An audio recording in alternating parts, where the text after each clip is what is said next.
બી નહીં કર્યો, પત્રિકા નહીં, જાણ નહીં, ખુલાસો કરો. હું ધારાસભ્ય છું ભાઈ, આ મારું અપમાન નથી, મારી જનતાનું અપમાન છે. આ મારું અપમાન નથી. મને કોઈ કાર્યક્રમનો મોહતાજ નથી. મને પત્રિકામાં નામ આવે, મારી તકતીમાં નામ આવે તો જ ચૈતર વસાવા આવે એવું નથી. ચૈતર વસાવા નામ માટે હું નથી આવતો. મારા જનતાને મારા સરપંચે કીધું કે આટલો મોટો કાર્યક્રમ છે શિક્ષણનો, સાહેબ તમારે આવવું પડશે, એટલે મેં આવ્યો છું. અને કલેક્ટર સાહેબ તમારી જવાબદારી છે, તમે વહીવટ છો, તમે મને ફોન કરીને જણાવો ને કાર્યક્રમ છે. મંત્રી સાહેબ ગાંધીનગરથી આવે છે, કઈ તકલીફ છે અમારાથી? તમને પ્રાયતનાજી શર્માજી તકલીફ આપો તો કેમ ભાઈ તમે અમને જાણ નથી કરતા? કેમ આમંત્રણ નથી આપતા? તમારું વહીવટી તંત્ર હું ધંધા કરે છે ને બધું ખબર છે. હમણાં મોદી સાહેબ આવ્યા હતા, ખર્ચો થાય ભાઈ, 8-10 કરોડ રૂપિયાનો ખર્ચો થાય. તમે દેવ મોગરામાં ડેકોરેશન માટે કલેક્ટર સાહેબ 16 કરોડ રૂપિયાનો અમારા આદિજાતિ બજેટમાં ખર્ચો પાડ્યો છે. તમે ત્યાં મોદી સાહેબના મંડપના સ્ટેજ માટે 15 કરોડના ખર્ચા કર્યા છે. ટોયલેટ, મોબાઈલ ટોયલેટ માટે 2,40,000નો 2 કરોડ ને 40 લાખના તમે ખર્ચા પાડ્યા છે. નાસ્તા માટે 2 કરોડ ખર્ચા પાડ્યા છે.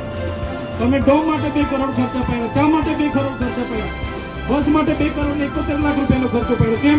અમે સવાલ પૂછીએ એટલે તમને નડીએ છીએ. અમારા મનમાં ધુમાડો હોય તો કાઢી નાખજો ભાઈ, બરાબર છે? આ જનતાના ટેક્સના પગારે આપણે બધા છે. આ જનતાના ટેક્સનો પગાર મને પણ મળે છે, તમને પણ. કલેક્ટરથી તલાટીથી લઈને કલેક્ટર સુધીના બધા તમે નોકર છો, અમે બધા સેવક છે. આ લોકોએ જે પણ કે અમે પ્રતિનિધિ છે, અમને અધિકારો આપ્યા છે. તમે અમને કેમ અહીંયા બોલાવ્યા નથી? ના સાહેબ, અમારે વિદ્યાર્થીઓ અમે કેવું પડે છે. અમને કઈ તમે દર વખતે દીક્ષામાં કીધું, દર વખતે આ જ પ્રશ્ન ઉભો કરો છો, દર વખતે આ જ પ્રશ્ન ઉભો કરો છો. ઓ ભાઈ, ધારાસભ્ય છું, લોકોએ મને પૂછ્યા છે, મને આમંત્રણ જોઈએ ભાઈ. આ કોઈના પૈસાથી આ બિલ્ડિંગ નથી બની, તમારા ઘરના પૈસાથી બની છે. અરે વિષય પર તો મને આમંત્રણ કેમ નથી આપ્યું? મને જાણ કોઈ એક ફોન કેમ નથી કર્યો?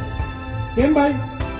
અમે ધારાસભ્ય ચૂંટાયેલા છે, લોકોએ અમને અધિકાર આપ્યા છે, અમારો અવાજ તમે દબાવવાની વાત કરો છો.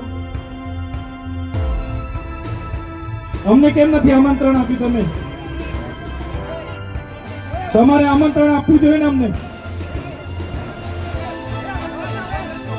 ઓ ભાઈ, બંધ કરી દેવાનો મારો અધિકાર છે ભાઈ. તમે બંધ કરી દે એટલે બંધ કરી દે એટલે આમંત્રણ કેમ નથી? બંધ કરી દે એટલે બંધ કરી દે એટલે આમંત્રણ આપવું જોઈએ ને તમારે. વિસ્તારમાં શિક્ષણની જે ભૂખ હતી, અને એ ભૂખ આ વિસ્તારમાં એકલવ્ય રેસિડેન્શિયલ મોડલ શાળા ચાલુ હતી ઘણા વર્ષોથી. સાગબારા ખાતે ITIના મકાનમાં હતી, અને સરકારને પણ બધાને પોતપોતાની જગ્યાએથી બધાએ પ્રયાસો કરી, રજૂઆતો કરી, અને સરકારશ્રીએ ખૂબ સરસ માળખું સંકુલ અહીંયા આપણને બનાવી આપ્યું છે. અને બોયઝ અને ગર્લ્સ બંને 240ની કેપેસિટી વાળી 16 જેટલા ક્લાસરૂમ, લેબોરેટરી રૂમ, લાઇબ્રેરી, તમામ પ્રકારની સુવિધાઓથી સજ્જ આજે જ્યારે આપણને આપણા વિસ્તારમાં સંકુલ પૂરું પાડ્યું છે, આપણા વિદ્યાર્થીઓ, આવનારી પેઢીઓ અને પેઢીઓ અહીંથી ભણી ગણીને પોતાની કારકિર્દીનું નિર્માણ કરવાના છે, ત્યારે ગુજરાત સરકારના આ સાહસને અમે આવકારીએ છીએ, બિરદાવીએ છીએ. સાથે સાથે આપણી મધ્યે આજના આ પ્રસંગે ખુદ આદિજાતિના મિનિસ્ટર સાહેબ, મંત્રી સાહેબ ઉપસ્થિત છે, ત્યારે એમને પણ આપણે આવકારીએ છીએ. આગળ જ્યારે એમને મંત્રી પદ મળ્યું, મંત્રી થયા એના બાદ હું એમની સાથે રૂબરૂ 2 વખત મળ્યો. જઈએ છીએ, અમને પણ આવકારે છે, બેસાડે છે, સાંભળે છે. જે પણ આ વિસ્તારના પ્રશ્નો હોય, મેં શરૂઆતની મુલાકાત મંત્રી સાહેબ સાથે જે પોસ્ટ મેટ્રિક શિષ્યવૃત્તિની યોજના હતી 28/10/2024થી એક પરિપત્ર બહાર પાડીને એને જે પણ લોકો વેકેન્ટ કોટામાં હોય, મેનેજમેન્ટ કોટામાં હોય, એમના માટે બંધ કરી દી. ફરી એકવાર પરિપત્ર જૂનની 24મીએ થયો, પુનઃ ચાલુ કરવાની, બહાલી કરવાની સરકારે જાહેરાત તો કરી, પણ એ પેન્ડિંગ હતી. જ્યારે મંત્રી સાહેબે નવા શપથ લીધા, અમે ત્યાં વિદ્યાર્થીઓ સાથે બિરસા મુંડા ભવને ગયા.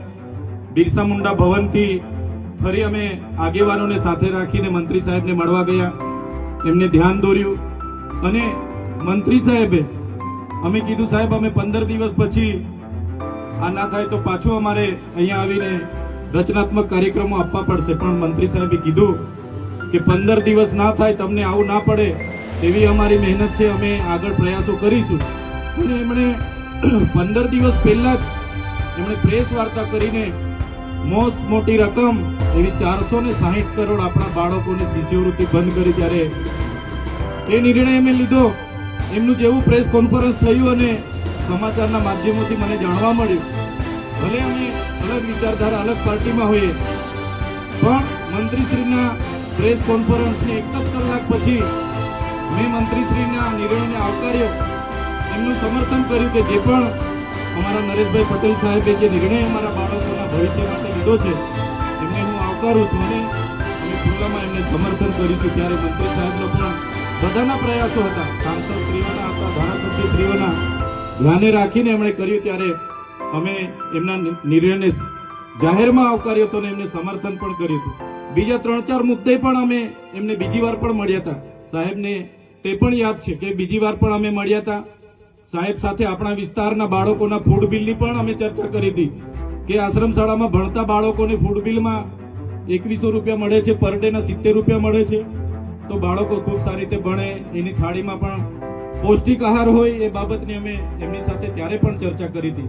ખોટા જાતિના પ્રમાણપત્ર જે બીજા જ્ઞાતિના લોકોને આપવામાં આવે છે, અમે તે દિવસે મંત્રી સાહેબની સાથે બેસીને એની પણ પરામર્શ કર્યો હતો કે સાહેબ આમાં વિશ્લેષણ સમિતિ આગળ તપાસ કરતી નથી, હવે તમે છો, તમારા પર અમે અપેક્ષા લઈને બેઠા છે, તમારે એ ખોટા જાતિના પ્રમાણપત્ર લઈને જે પણ લોકો જે પણ કક્ષાએ હશે, નોકરીમાં હશે કે શિક્ષણમાં હશે, એવા લોકોને આપણે વિશ્લેષણ કમિટી દ્વારા શોધવા પડશે અને એ જે એમને જાહેર કરવા પડશે. એ પણ અમારી વાત હતી.